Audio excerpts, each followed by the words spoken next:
people were killed after a government bus lost control and crashed into a mini goods vehicle and a two-wheeler near Uthamasolapuram in the Sulaimedu area of Salem.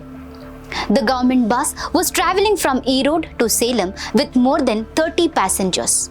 When the bus reached Uthamasolapuram, the driver reportedly lost control and the bus moved into the opposite lane.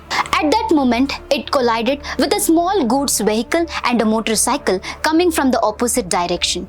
2 people travelling on the two-wheeler and 6 people travelling in the goods vehicle died in the accident, taking the total death toll to 8. District Collector Brunda Devi, along with District Revenue Officer Ravi Kumar and City Deputy Commissioner Kelkar Subramania Balachandra, visited the accident spot and conducted an enquiry.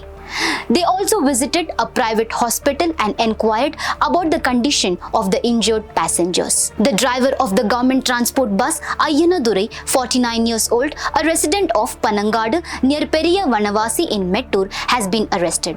According to the preliminary investigation, the accident occurred due to his negligence. Police from the Kalparaipatti police station are conducting further enquiries.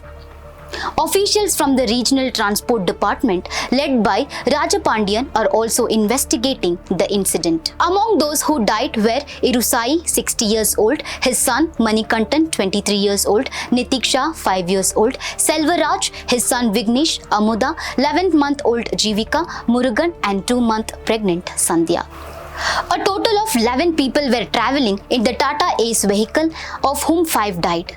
They were on the way to attend a temple festival in Kalparaipatti when the accident occurred. Passengers who were travelling on the government bus have been admitted for treatment at Government Mohan Kumaramangalam Medical College Hospital.